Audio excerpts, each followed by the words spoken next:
Welcome everyone to yet another new Deity game here with me, Adrenaline. We're playing as Pachacuti. Yay! The cutie is back! Woohoo! It's actually the first video I've done of him that isn't been a guide video in general, but still, always like playing with the cutie.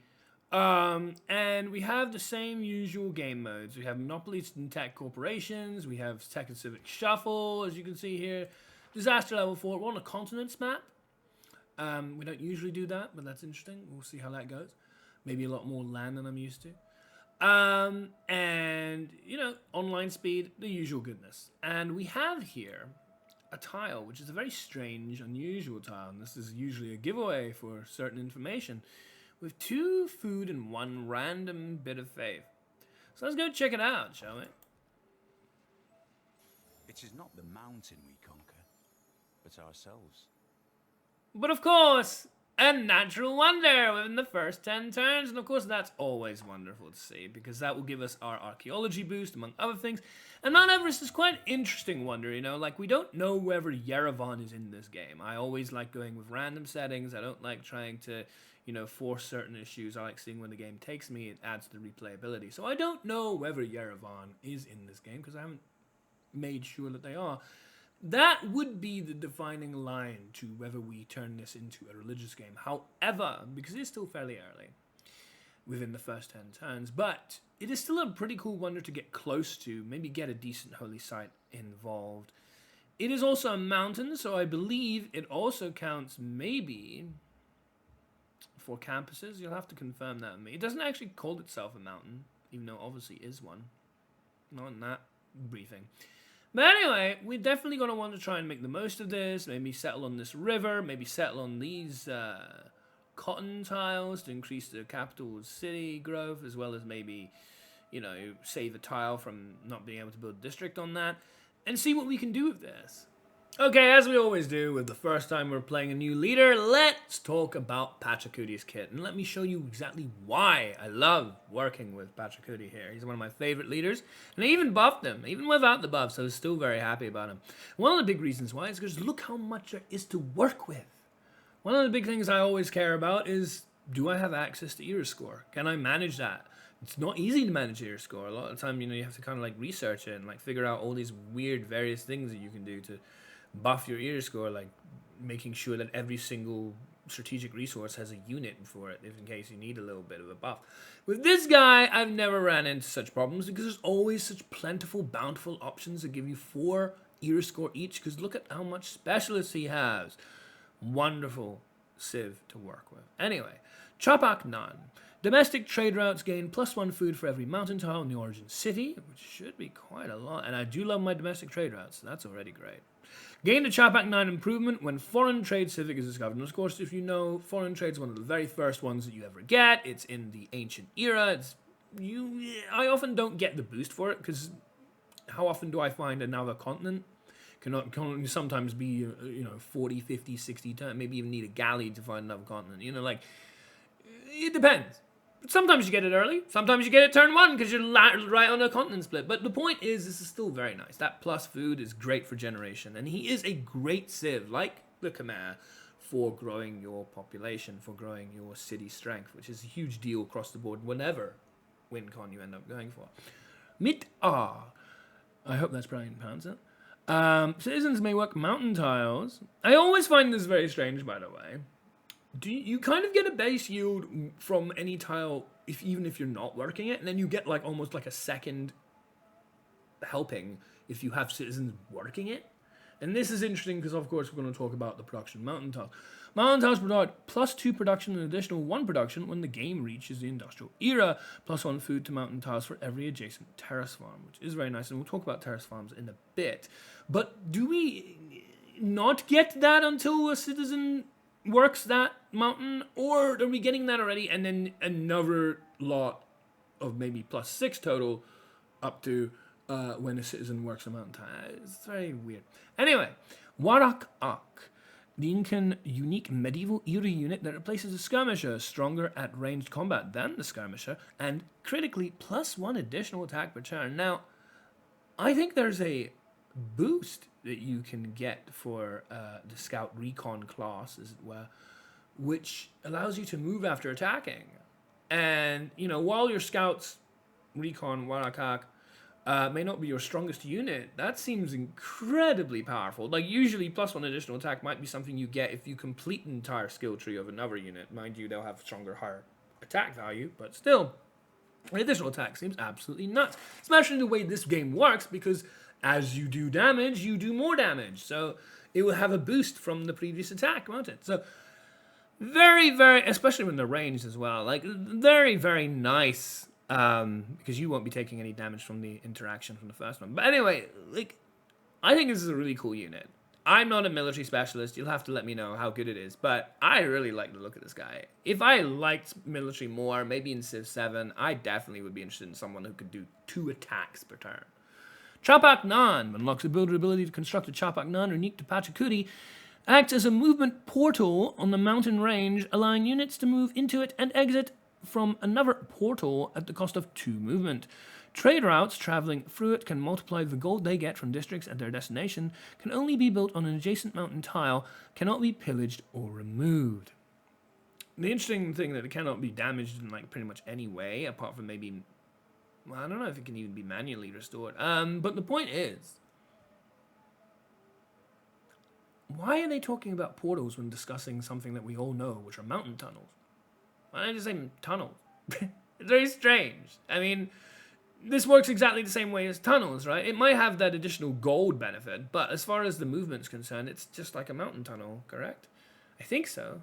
Unless mountain tunnels doesn't have penalty to movement. I don't know, but like, it seems like it's just a mountain tunnel, and then they choose to use portals as their description, and it's kind of like unnecessarily complicating things. Anyway, the ability to get something like this in the terrain that really wants it early on in the game can be a savior. I mean, you know, like, instead of being a really rugged terrain that's impossible to work with, you can just make it much easier just by being able to go wherever you want to. Like, that's really nice.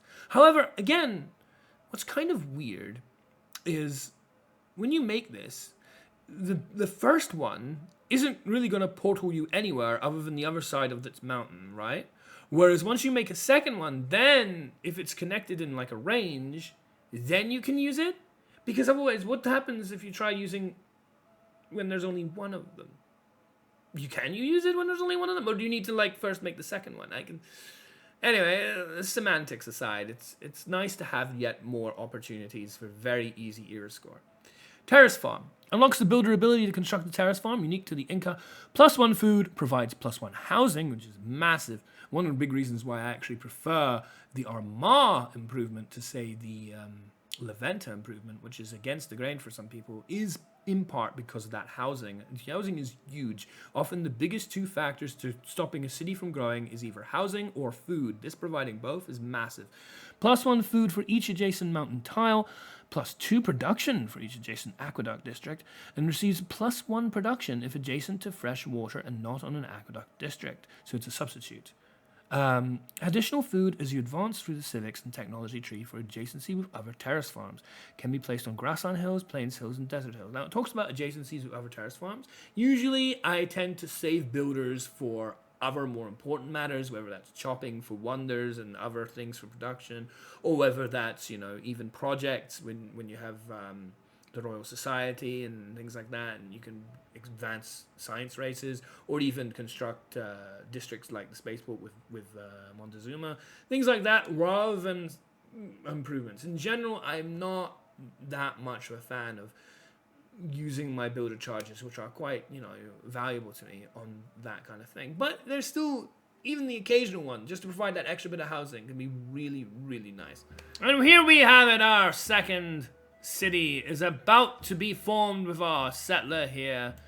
We're having some barb issues, nothing to worry about. We'll be able to protect him fairly well with our warrior here. Let's do it. We get that era score, as I was talking about, with settling adjacent to a river. Because you can see we did not really get that river adjacency with our capital. And we'll be able to build a government plaza, which is very nicely going to support a very lucrative holy site. A very powerful theater square in the center of the triangle alongside both a government plaza and an entertainment complex. So that would be a +6 theater square, and of course a lovely commercial hub on either side, being a river for boost and 2 districts slash a government plaza for even more boost. So some really nice profitable districts to be placed. But first things first, we need a builder. We need a builder for a few reasons. Well, that is 14 turns, and we might want to eventually, I don't know, research this, buy a buy a granary. After researching astrology, of course, that's our priority. Then maybe allowing this city to grow a little faster, get a little more speed on that. But we're definitely liking our starts here. No! Oh, God. Are you kidding me? Did you see where those stupid horses are placed? This is something that you always have to deal with in Civ. Not everything goes your way, and sometimes some real upsetting results might materialize. And we have one right here, because our ideas of making a beautiful theater square somewhat thrown asunder with this nonsense of horses. But you know, we can make do, because that's what this game's about, making do, and we are going to do that, by repositioning over here. We still have our amazing holy site. You know, we even have another city, a third city now placed down. We have a holy site over here for another amazing adjacency. So, you know, apples and oranges, lemonade, you know, all the things. We can make lemonade out of these lemons. We can do something with this. It's just, we found a couple of people, including Herea over here. Over Herea. Yeah, they're a little close. Rather, they wouldn't be so goddamn close. But, you know, as long as we can get them friendly, hopefully we don't need to worry about them. We are also about to finish Hanging Gardens. Now, notice we did get a religion with Stonehenge, which, you know, it's always available for you. Some games are easier than others to get it, but it's definitely an option worth taking when you can. So I'm glad we got it. I'm glad we got our religion. It allows us to guess the first religion of the game, which also gives us more eater score because of it, as well as a very nice sort of like choice of anything. But again, as always, I like going reliquaries when it comes to culture games, and that's what we're gearing for, so that's what I took. But yeah, let's take that Hanging Gardens, hanging by a thread, eh? The ascent to the highest story is by stairs, and at their side are water engines, by means of which persons, appointed expressly for the purpose, are continually employed in raising water from the Euphrates into the garden. Yay! I do hope Civ 7 has its fair share of Arabian civs. That was one of my main motivations to choosing civs in the beginning. My first civs were all the Arabian ones I could get my hands on, simply because, you know, I'm proud of my culture. But there it is. Hanging Gardens is a really, really cool, since all the water, it's very cool. Refreshing as well. Wonder to get, and will help our city growth that much more. It's very nice to see it. 2 ancient wonders already. I am quite happy with our turnout so far. You know, sometimes when a door closes, a window opens. And that's exactly what happens, especially when you have a foolhardy AI civ who doesn't know their place when it comes to loyalty pressure. And Portugal must have had a golden age during our dour times and decided to put a city right in our face. This does happen, especially when someone's on a golden age, you're not, and they think, oh, I can survive this loyalty pressure, sure. Only to then have it turn on them when we get the loyalty pressure, when we get the golden age, and we're able to take their city, sitting at the dock of the bay, watching the tide roll away, as we get our era score that adds to even getting another potential golden age, although at least getting us closer to safety with a normal.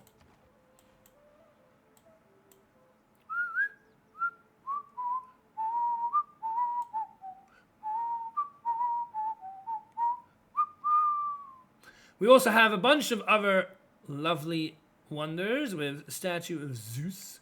So we have a whole bunch of units traveling across the world, seeing what can be seen and finding what city-states can be acquired. We did not find Yerevan. We found candy. I want candy! And we might want some more land down here. That's probably our next project as well. Mid to late game now, and have a look at our empire. It's incredibly large, of like a dozen cities or more. We have all manner of things going on, a whole manner of wonders built as well. As we have built St. Basil's Cathedral over here, which is one of my favorite wonders to build for a culture game. And we're about to finish Venetian Arsenal as well. And we're also about to get 15 Pop, which is a civic boost in itself for urbanization, as well as some era score from that as well. So, looking pretty good. This is just finishing Aqueduct, making its ability to grow even better. We can get on that, I guess.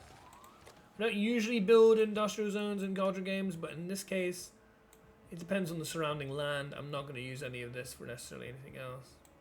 So yeah, we have a lot of national parks to be building as well, all over the place. So let's go to it. The Commonwealth of Venice in their armory have this inscription. Happy is that city, which in time of peace thinks of war.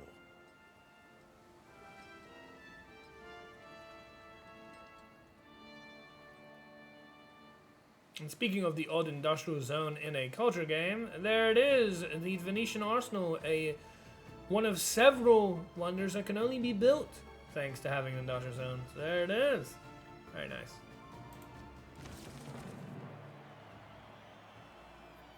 So closing in on endgame, and one of the most important parts of that, as you can see, we have almost 2,000 tourism. And why is that? Well, not too long ago, we researched computers, and this allows us to have plus 25% tourism across our empire. That's huge.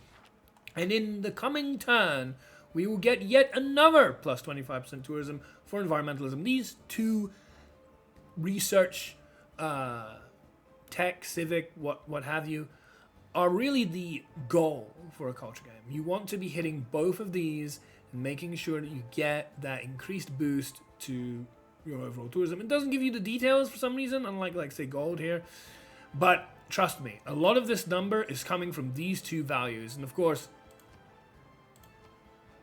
and even is earmarking us to be winning in 11 turns.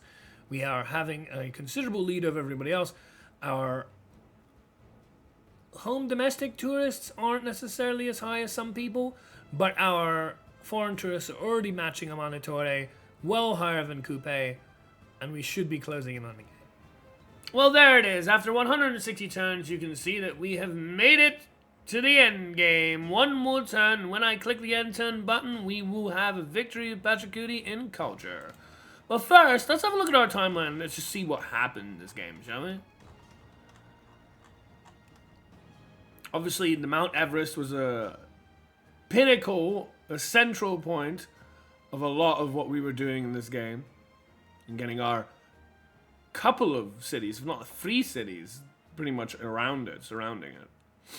And we were able to get our religion thanks to Stonehenge. So we got the first religion, so we got a nice bit of era score that way too.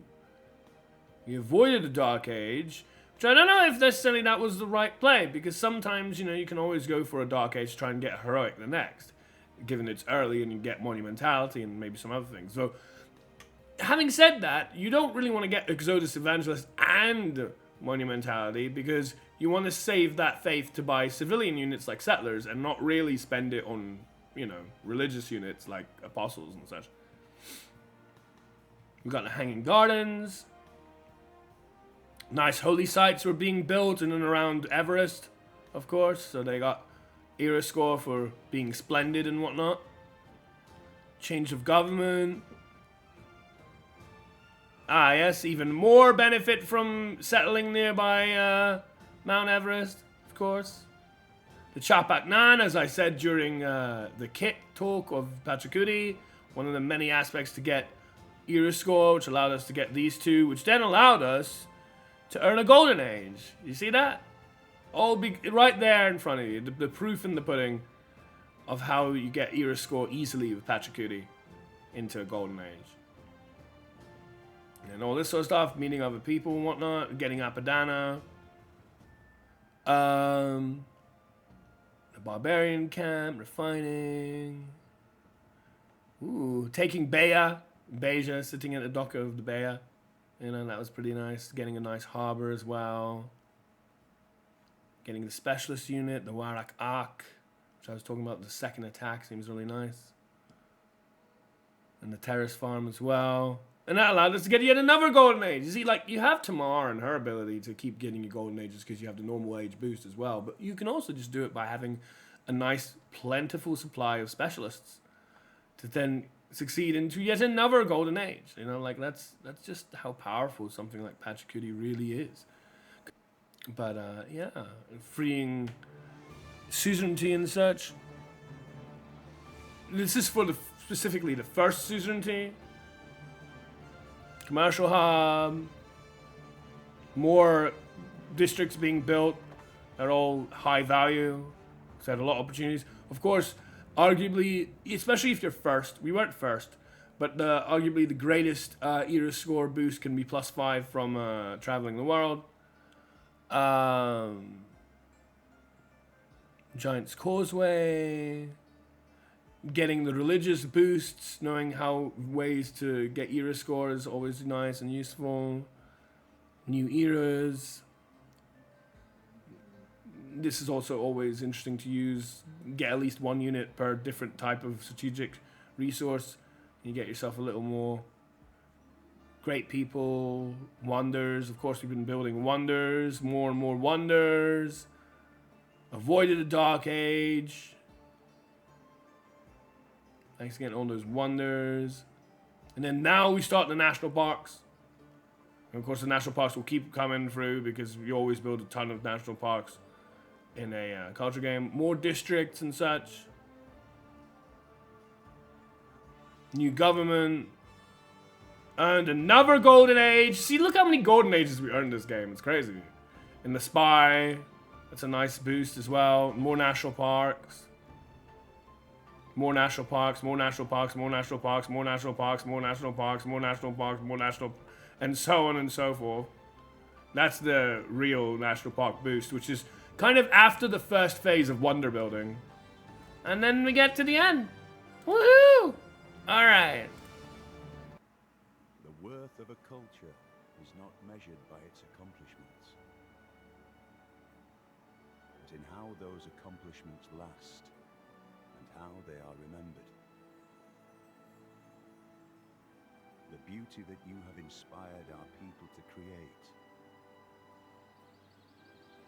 will ensure that our culture stands for all time.